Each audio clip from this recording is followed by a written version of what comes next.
Salut à tous et bienvenue dans votre émission Jeunes Visionnaires. C'est un plaisir pour moi de vous retrouver encore aujourd'hui, d'autant plus que je suis avec une très belle présentatrice, celle-là même qui anime la pause à la TVT, la belle voix, la beauté. Oui, vous l'avez très bien deviné, je suis avec Ruth Diwanou tout de suite après le générique.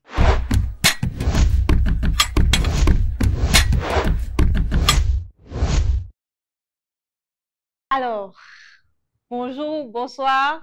Faut prendre celui que tu veux, Ruth. J'espère que tu vas bien. Je vais bien, bonjour. J'espère que tous ceux qui nous suivent également vont bien. Alors nous, on est très curieux aujourd'hui. Nous, on est très de base, mais on est très curieux dans cette émission. Et on aimerait savoir comment tu te définis aujourd'hui. Alors, Si Ruth devrait se présenter. si je devais me présenter, mis à part ce que les gens connaissent sur moi ou qu'il y a sur mon acte de naissance, Ruth Dionou est une femme passionnée, une femme qui cherche toujours à se perfectionner, qui veut impacter de par son travail, de par sa personnalité. Et c'est mon travail au quotidien. C'est de chercher et de sortir le meilleur de moi-même au jour le jour. Donc, c'est pas chercher l'argent, hein? Ou bien aussi l'argent dedans. Bon, quand tu travailles, il y a l'argent aussi qui vient. Donc, j'ai englobé tout. Ok, d'accord. Donc, quand il y a l'argent, Mhm. il y a à manger. Forcément. Alors, dis-nous, c'est quoi ton plat préféré?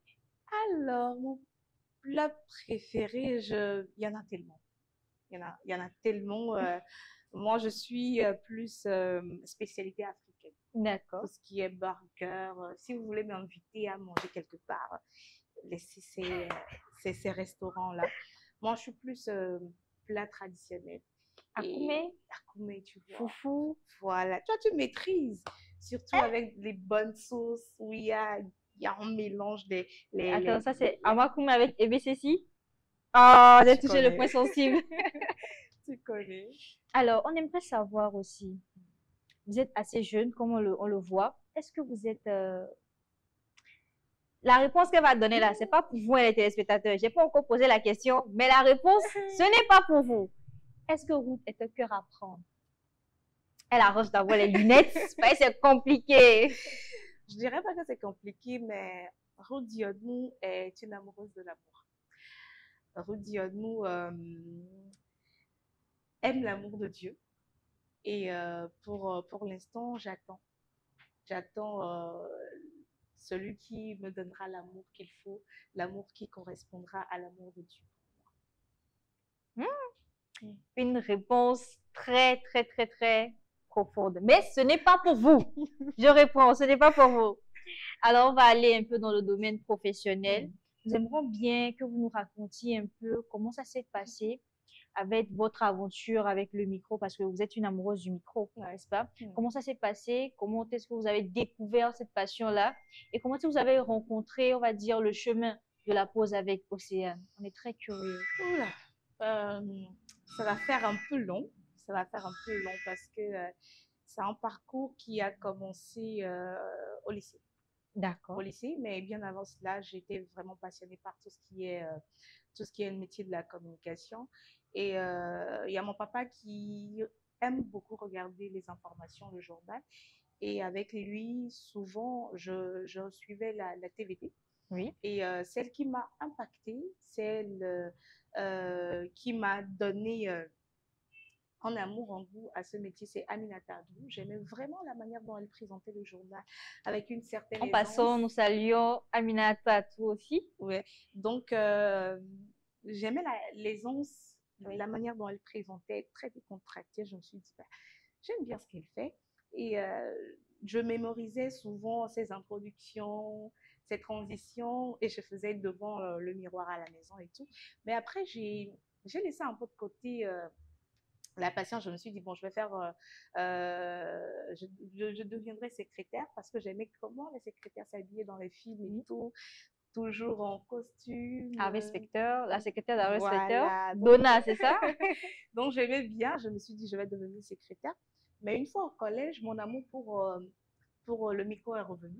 Et on jouait souvent en classe et tout. Et en classe de terminale, il y avait un club dans notre établissement qui s'appelait Liba Info. J'ai été au lycée de Baguida. Liba Info, c'était un club de journalisme. D'accord. Et jusqu'en classe de terminale, je n'y ai jamais mis pied. Je ne savais même pas ce qu'ils faisaient là-bas. Mais je savais qu'il y avait beaucoup de personnes, des journalistes qui passaient par là. Il y avait celui qui a fondé le club s'appelle Dieudonné Sioni, qui est D'accord. journaliste. Aujourd'hui, je pense qu'il doit être entre la RTDS et World TV. Et il y avait aussi Samuel Niaoui qui est passé par là. Il y avait beaucoup de personnes, mais je n'étais pas vraiment intéressée. En classe de terminale, à la rentrée, il devait reprendre les activités du club. Et bon, j'ai décidé d'y assister pour voir ce qu'il faisait et tout. Et quand je suis allée, le jour-là, il devait choisir le président du club. Oui, Et bon, moi, ça ne me disait rien. Je voulais juste assister et voir comment ça se ça se passait. passait. Et comme en classe, j'étais déjà major, sous-major. Et puis, quand il y avait les exposés et tout, j'étais celle qu'on choisissait pour faire le résumé et tout. Déjà à l'époque, il y avait déjà la tchatch. Voilà. D'accord. Donc, il y avait l'ancien président était un ami de longue date. On était dans le même quartier. Et celui qui modérait aussi les activités du club, on était dans la même classe l'année-là. Et puis, il y avait les gens qui ne voulaient pas y aller et ils se sont dit, bon, nous-mêmes, nous allons choisir les gens pour qu'ils se présentent. Et puis, tout le monde commençait par donner mon ordre, dire, je ne vois pas le rapport. Mouké Joma. Je ne maîtrise même pas le club, je ne sais pas ce que vous faites. Ils m'ont dit, non, tu peux assurer. Je dis, ah, ok. Et puis, je suis allée et vous devriez convaincre les gens à voter pour moi. Moi, je me suis levée. Il y avait le vice-président de l'année dernière Oui. qui était aussi. Il est passé avant moi. Et quand j'ai terminé, tout le monde s'est levé et les gens commençaient par applaudir. Quel idiot. Je comprenais rien en fait. Et au moment du dépouillement, il fallait voir, j'ai battu celui même qui était dans le club depuis second. J'ai battu la personne et c'était le deuxième en fait. J'ai rien compris. Et puis c'est comme ça que j'ai commencé, comme c'était comme un club de journalisme, on faisait le journal, l'animation Oui. et tout et tout. Et j'ai pris la tête du club. C'est là qu'il y avait une foire à Damavon et on cherchait des gens pour modérer une radio pirate sur le site de la foire, Oui. la foire Miabéni. Et j'y étais, on a fait pratiquement 2 semaines ou un truc comme ça où on animait des émissions. Et c'est là-bas que j'ai rencontré quelqu'un qui faisait aussi partie de l'équipe. Il s'appelle Zemo. Oui. Aujourd'hui, Zemo le slammer. Donc, Zemo m'a dit, Ruth, j'aime bien ce que tu fais. Je suis dans une émission sur Radio KNTB à l'époque. J'aimerais bien que tu viennes en tant que chroniqueuse. Ok. Je suis allée, j'avais une rubrique où je faisais la biographie des artistes, des vieilles gloires et tout. C'était le cliché de passer avec Bakar Sanguita, que je salue de passage. Et c'est comme ça que ça a commencé. Je sais pas vous, mais c'était une histoire vraiment inspirante, déjà du fait que il y a eu la passion qui est revenue et qui a été atténuée par le rêve de devenir secrétaire. Et moi, la partie qui me peut, on va dire, fait sourire, c'est quand les élections étaient là et que vous avez battu de très loin. Jusqu'à présent, quand j'y réfléchis, je me demande, mais à quel moment les gens m'ont choisi au détriment de quelqu'un que vous connaissez depuis dans le club. Jusqu'à présent, je ne comprends rien. Mais bon, je me dis que c'est aussi... bon, je devais passer par là. Est-ce la beauté? Bon, je ne sais pas. Je sais pas. Je sais pas. Alors, quels sont les conseils ou les tips que vous aimeriez donner à quelqu'un qui veut suivre, on va dire, votre voie? Oui. Alors, ce métier demande beaucoup de patience. Ce métier demande beaucoup de maîtrise de soi, beaucoup de recherche et de travail. Je me rappelle jusqu'à présent, moi, quand je dois animer une émission, je dois aller suivre d'autres émissions, que ce soit sur le plan national, que ce soit sur le plan international. Je vois comment les gens introduisent, je vois comment les gens font leur transition, je vois tout, la manière dont ils chutent. J'essaie d'apprendre au jour le jour. Je revois mes anciennes émissions tout le temps. Je revois mes anciennes émissions, je les compare à aujourd'hui. Je vois d'autres émissions, je revois les émissions d'Océane, de tout. Ça demande beaucoup de patience parce que c'est un métier qui, je dirais, si c'est la grâce. Et on n'a pas forcément besoin d'avoir une belle voix pour exceller dans ce domaine. Si tu comptes sur la voix, si tu comptes sur ton physique, vous allez voir aujourd'hui, il y a des animateurs où vous dites, mais avez-vous amour, mais c'est toujours lui qu'on appelle. On appelle Pourquoi? souvent. Parce que la personne a su se démarquer. Aujourd'hui, excusez-moi, mais il y a tellement d'animateurs et de présentateurs que même quand tu vas à des événements, tu souris un peu. Tout le monde veut faire la chose. Mais qu'est-ce qui te démarque des autres? Il faut que tu travailles pour savoir véritablement ce qui te différencie des autres. C'est ce qui va t'emmener également à suivre les autres. C'est ce qui va t'emmener. C'est pas parce qu'aujourd'hui je suis dans la pause que je ne peux pas suivre Nectar. Ce n'est pas parce que je suis dans la pause que je ne peux pas suivre peut-être une émission sur les chaînes des autres pays. Parce que tu vois comment elle fait, tu te dis, ah, si je veux aller dans le même sens, je ne vais pas me démarquer. Et c'est là que tu vas trouver ta personnalité et les gens vont forcément te remarquer. Innover à chaque fois, c'est ça. Alors, comme j'ai dit, nous, on pose les questions. Ok. Qu'est-ce que cela vous fait en quelque sorte d'avoir, on va emprunter le mot, succéder à Océane dans la pause? Est-ce qu'il y a des frissons? Alors, déjà, mon Est-ce que histoire c'est le avec... rêve d'une petite fille qui se réalise? Alors, je ne sais pas si j'ai une fois dit ça à Océane, je ne pense pas. En 2019, il y avait un ami à moi qui est artiste. Il a participé au concours de Voice Afrique francophone de Most. Et quand il est rentré au pays, on devait faire les tours médias, passer dans les radios et sur les télévisions.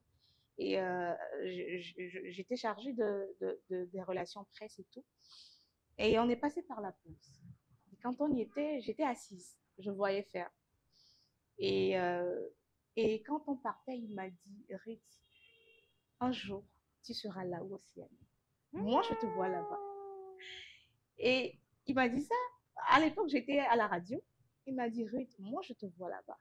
À la place d'Océane, en train d'animer quand il ne sera pas là. J'ai souri un peu. Parce que je me suis dit, comment est-ce que ça peut arriver? Ça peut arriver. Il m'a dit, c'est là-bas, moi, je te vois. Je ne sais pas où il est aujourd'hui. Je le cherche toujours pour lui dire, ben, la prophétie s'est réalisée. Et ça a commencé comme ça. Et puis, quand j'étais à la radio, je ne savais pas par où commencer avec la télé et tout et tout. Arrivé à un moment, je me suis dit, de base, je ne voulais pas faire de la radio, je voulais faire de la télé. Je veux retourner à la télé. Et j'avais un ami, Samuel Sam, qui m'a dit, bon, Ruth, je vais essayer, je connais bien Océane, je vais essayer de la chambre, voir si elle peut te trouver une place dans la pause. J'ai dit, ok, il n'y a pas de problème. La première fois qu'on est allé, elle m'a dit, Ruth, actuellement, il y a beaucoup trop de personnes dans la pause, je ne pense pas que je pourrais te prendre. Mais, si tu veux, tu peux faire un stage. On verra. J'ai fait un stage pendant 1 mois. Moi, je venais juste, je m'asseyais derrière quand on finissait parce que la pause, on a un plateau mobile. Donc, oui, quand on terminait, on ramassait tout. C'est ce que je faisais. Rien d'autre. Je m'asseyais derrière sans rien faire. Et puis, j'ai travaillé avec tout le monde dans l'équipe. Et quand mes 1 mois sont passés, j'ai informé mon chef de stage. Je lui disais, mes 1 mois sont finis aujourd'hui. Il m'a dit, ah bon? Ok. Il est parti informer Océane. Océane a dit, mais c'est passé trop vite, Ruth. Si tu veux, je vais encore te donner 1 mois. 1 mois. Il a dit qu'il n'y a pas de problème. À l'époque, je faisais la matinale à la radio. Je terminais la matinale à 7h, 8h. Je venais à la pause déjà à 10h. Et je restais jusqu'à la fin. 2 semaines après, Océane me dit, Ruth, écris-moi, j'ai quelque chose pour toi. J'ai dit, ok. Je lui ai écrit, elle m'a dit, à partir de lundi, tu montes. Waouh. Elle m'a dit, oui, à partir de lundi, tu vas monter au plateau. Je vais te trouver une rubrique. J'aime bien. J'aime l'assurance que tu as. Je sais que tu peux faire quelque chose. Elle m'a donné la rubrique, comment dire, les journées nationales et internationales. Et après, on a ajouté la météo que j'ai fait pendant pratiquement la fin de la saison. Et après, Profiler est venu, j'ai fait Profiler et tout. Et elle m'a dit, Ruth, je te vois comme celle qui va me succéder. Je suis fatiguée. J'aimerais un peu me reposer de temps en temps, partir en congé 2 mois, 3 mois, 6 mois, même te laisser si possible. J'ai dit, ah bon? Elle m'a dit, oui, il faut travailler. J'ai dit, ok. En fin de saison dernière, avec Jerry Wisdom et les autres, je co-animais un peu. Et puis, on a fait des saisons de vacances où j'ai animé avec Miss Eve. À peine 6 mois dans la pause, elle m'a donné l'opportunité de co-animer la saison des vacances et tout. Et cette saison, elle m'a dit, Ruth, je vais beaucoup me reposer. Je vais énormément me reposer parce que ça fait plus de 5 années que j'anime la pause. Je suis fatiguée. J'aimerais me reposer un peu de temps en temps. Et elle m'a dit, je te l'ai toujours dit, je veux que tu prennes ma place le temps que je ne me repose convenablement. Et la première fois que je devais véritablement animer l'émission sans qu'elle ne soit là, j'ai dit, waouh, c'est comme un rêve qui se réalise. Un rêve d'une petite fille qui, qui n'imitait qu'une journaliste sur la TVT à l'époque. Et c'était un rêve qui s'est réalisé. Jusqu'à présent, je vois le parcours, je vois le chemin.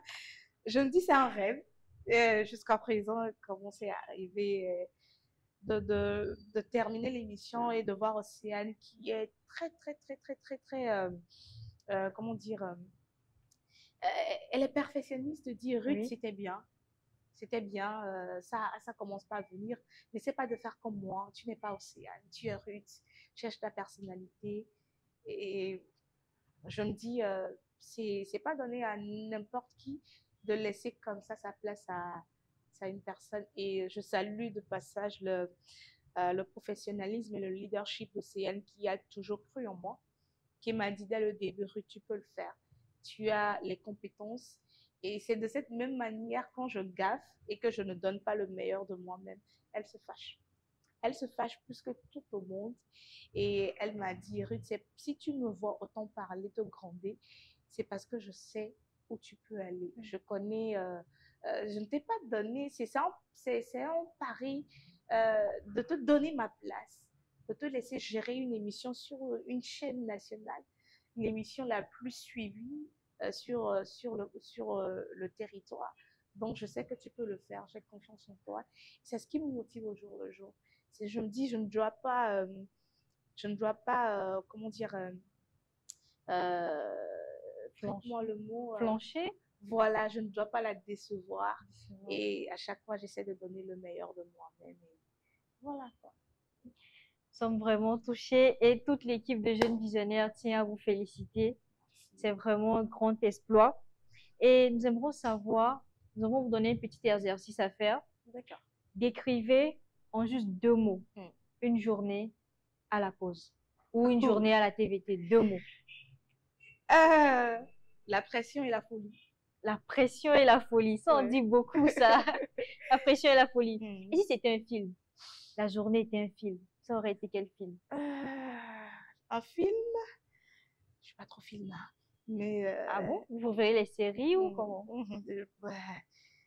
Je dirais. Et puis peut-être Titanic. Je dirais peut-être Maman, j'ai raté l'avion. Pourquoi j'ai raté l'avion? Maman, j'ai raté l'avion parce que c'est un film où le petit, il y a toujours quelque chose à faire. Oui. Il y a toujours quelque chose à faire. Dans la pause, c'est comme ça. Je ne sais pas si vous avez une fois assisté à la pause en direct.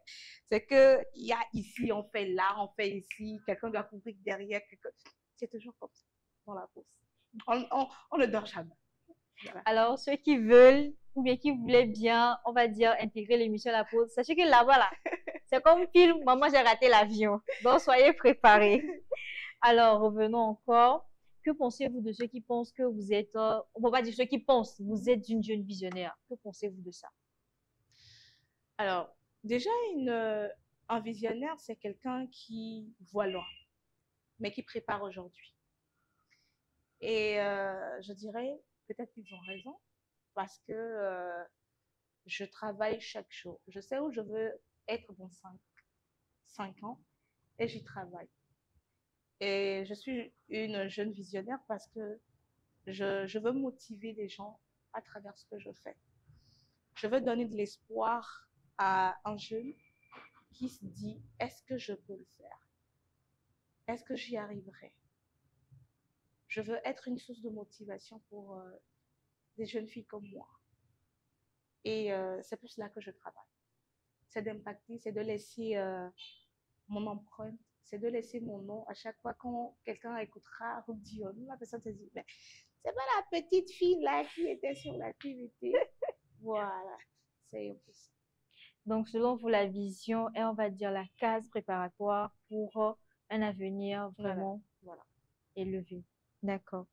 Alors, on va dire qu'on a presque fini, Hmm. mais on va finir en humour. On va finir en Ok. humour. Donc, est-ce que vous êtes assez, on va dire, bêtisarde quand vous étiez plus enfant? Est-ce que vous étiez de ces enfants-là qu'on tapait Joe le fou, non? Alors, toute petite, j'étais un garçon manqué. D'accord. Un garçon manqué, je dérangeais beaucoup la famille, je dérangeais énormément. J'étais très têtue, très têtue. Jusqu'à présent, j'aime faire ce que je veux. Et on me frappait toujours pour ça. Et voilà. Et maintenant, je suis devenue un peu sage. Ouais, c'est ça, on vous croit. On va faire semblant de vous Non, ne croire. faites pas semblant, croyez-moi. Je suis Ouais, c'est devenue ça. très sage. Alors, quelle est la plus grosse bêtise, on va dire, que vous avez faite sur les bancs? Alors, Une petite confession. la plus grosse bêtise que j'ai eu à faire, j'étais j'étais absente. Et je pensais que le professeur ne va pas se rendre compte parce que je rappelle que j'ai fait l'officiel du coup primaire jusqu'au lycée. Oui. On était nombreux, on dépassait les 100 et tout. Donc, tu te dis, il y a une basse pour les boîtes. On va pas savoir. On ne saura pas que je n'étais pas. Donc, j'y étais pas. Et quand je suis venue, je ne savais pas que le professeur avait remarqué mon absence. Et quand je suis venue, il m'a demandé, Ruth, pourquoi tu... Monsieur Mbaskulo, peut-être derrière, au fond. Alors que le jour-là, il avait fait la liste des absences. Oh là là là là là Mais là je là. montais, je disais, Monsieur Mbala, mon pote, mais là, j'étais au fond. Il a dit, Ruth, quel au fond? Dans quel fond? C'est la question que je voulais faire poser. Dans quel fond? Il a dit, mais Ruth, tu mens. Il dit, monsieur, je ne mens pas. Et jusqu'à on a sorti les preuves, et puis voilà. Après, je me suis rendu compte que mentir, c'est pas une bonne chose parce que tu ne sais pas si on va t'attraper ou pas. Mais ça m'a apprise. Et puis, quand je suis en retard ou bien je ne viens pas, on me demande, tu n'es pas là, hein? Tu vas trouver quand même une... J'étais pas là. Oh, voilà. Donc, c'était... Alors, merci beaucoup, Ruth. Tu nous as vraiment régalé tout au long de cette émission. Et j'aimerais bien te soutirer un mot de fin à l'endroit de la jeunesse. Merci déjà pour l'invitation. Merci à toute cette magnifique équipe qui a été très chaleureuse avec moi.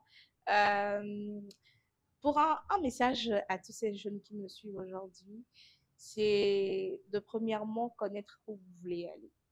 Parce que c'est vrai, vous savez, la passion nous emballe au début. Mais si vous n'avez pas une vision de où vous voulez être, la passion va vous engloutir et vous allez vous perdre dans la masse. Il faut définir chaque étape de votre vie. Dans 1 an, je veux être ci. Dans 2 ans, je veux être là.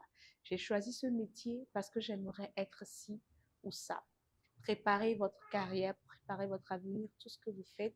Soyez motivés, travaillez surtout, toujours dans les recherches. Et je pense que vous allez y arriver. Merci beaucoup. C'était une très belle conclusion. J'en ai tiré ma part, mais je ne vais pas vous dire c'est quel mot j'ai pris. Mais quand même, merci beaucoup. C'était un plaisir. Merci à vous aussi. Merci pour l'invitation. Le mot vision revient encore et encore, d'où l'impact de notre nom Jeune Visionnaire. Ruth l'a dit, mais je précise encore, la vision est la base de toute réussite. Abonnez-vous, likez, partagez, commentez et n'oubliez pas, le meilleur reste à venir. On est ensemble.